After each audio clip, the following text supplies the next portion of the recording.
주 안에 복된 천혜를 받았습니다. 오늘 화요일 새벽 하나님 말씀은 사무엘하 18장 1절부터 5절까지 말씀을 중심으로 왕의 위엄보다 앞선 아버지의 떨리는 음성이라는 제목으로 말씀 은혜를 함께 나누고자 합니다.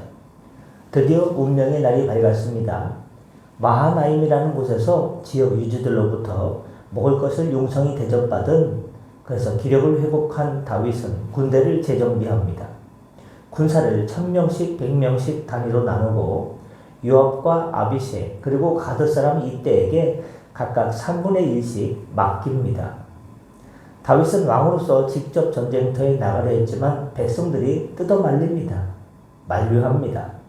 왕이시여, 왕은 우리 10,000명보다 중하니 성에 계시다가 우리를 돕는 것이 낫겠습니다. 굳이 나갈 필요가 없습니다. 했더니 다윗이 그들의 말을 듣습니다.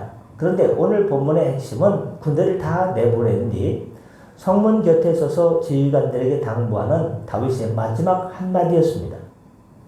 모든 군사가 듣는 앞에서 그런 간절히 부탁합니다. 좀 황당한 말이죠.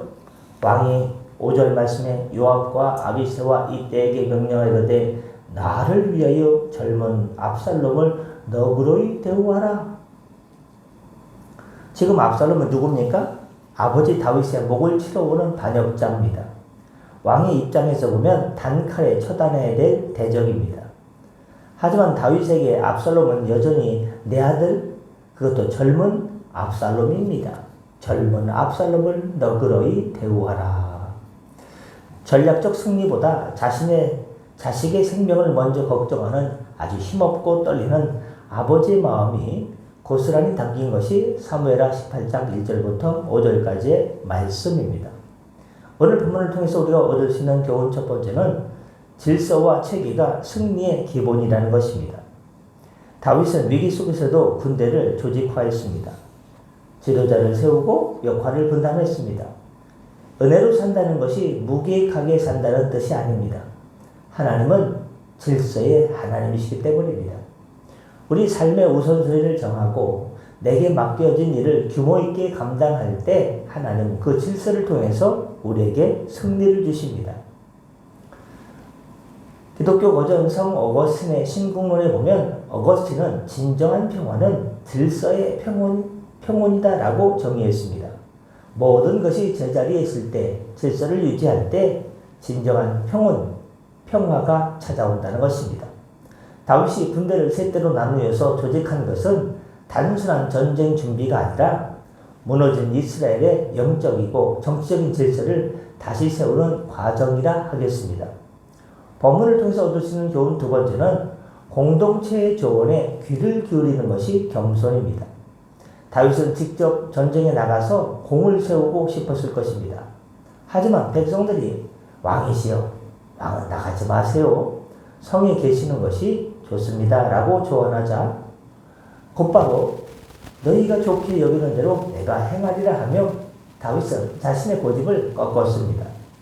내 생각보다 공동체의 유익을 먼저 생각하는 마음, 아랫사람의 말이라도 무시하지 않고 그것이 옳다면 받아들이고 수용하는 그 다윗의 유연함이 그를 훌륭한 지도자로 만들었다는 것입니다.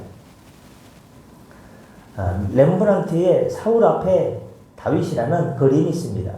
어린 시절 다윗이 사울왕 앞에서 수금을 탈 때 사울은 질투와 고집에 눈이 멀어 다윗의 존재를 거부했습니다. 반면 오늘 본문에 나이든 다윗은 백성들의 목소리를 하나님의 음성처럼 들은 줄 압니다. 고집을 버린 마음의 공간에 하나님의 지혜가 머무를 수 있습니다. 여러분, 우리 삶에서 지혜가 많이 필요하지 않습니까?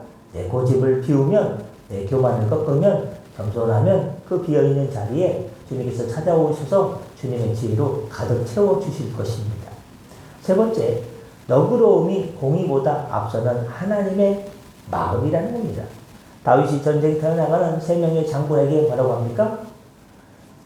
요압과 아비새와 이때에게 명령하려되 나를 위하여 젊은 압살롬을, 내 아들을 너그러이 대우하라고 합니다.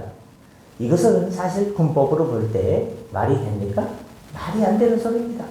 아들이 죽이려고 쫓아와서 그 군대를 지금 치러 가는데 아들을 너그러이 대하라니요. 하지만 이것이 누구의 마음입니까? 우리를 향한 하나님 아버지의 마음입니다. 우리는 죽어 죄로 인해서 마땅한 죄인이지만 하나님은 나를 위하여 저 죄인을 너그러이 대접하라는 예수님을 보내주셨습니다. 원수조차 불쌍한 영혼으로 보는 그 긍휼의 시선이 우리에게 필요합니다. 죄가 하나도 없으신, 제가 하나님의 사랑을 위해서 죄가 하나도 없으신, 사람들이 죄인이라고 하지만 죄가 하늘도 한 티도 없는 구주 예수님을 이 땅에 보내주셨습니다. 고전소설 빅토르 위고르의 레미제라블의 경감이 나오지 않습니까? 자베르 경감. 이 자베르 경감은요, 법과 공의만을 외치며 장발장을 쫓았지만 결국 그 공의의 칼날에 자신이 베이고 말았습니다. 그러나 미디엘 주교는 용서와 너그러움으로 장발장을 대했고 그 너그러움이 한 인생을 포기하지 않고 구원케 했습니다. 공의는요, 사람을 굴복시키지만 너그러움은 사람을 변화시킵니다. 용서해 주는 것, 무조건 혼나고 무조건 징계받고 벌받을 줄 아는데 한 번 더 용서해 준다. 그럼 얼마나 그 감격이 크겠습니까? 말씀 마치고자 합니다. 오늘 다윗은 전쟁이라는 비정한 현실 속에서 아버지의 마음을 놓지 않았습니다. 비록 압살롬은 실패한 자식이었지만 다윗은 끝까지 소망의 끈을 붙잡고 있었습니다. 우리 인생의 전쟁터에서도 마찬가지입니다.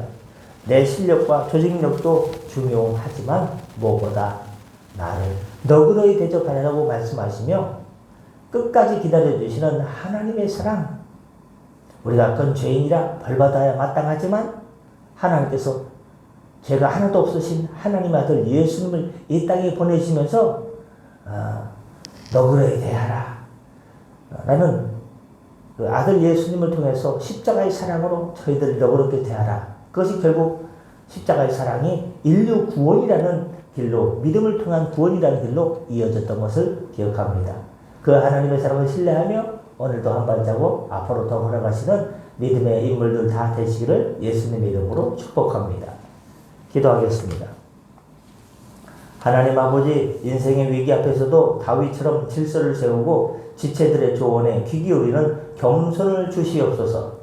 무엇보다 원수 같은 자식까지 품으려 했던 다윗의 마음을 통해 우리를 끝까지 포기하지 않으시는 하나님의 절절한 사랑을 보게 하여 주옵소서. 그 사랑에 힘입어 오늘도 넉넉히 승리하게 하여 주옵소서. 하나님, 오늘도 추운 날씨입니다. 좀 풀리긴 했지만 성도들 가정에도 하나님 아버지 경제적으로 한파가 들이닥치고 여러 가지 질병으로 여러 가지 어려움으로 한파가 들이닥치고 있습니다.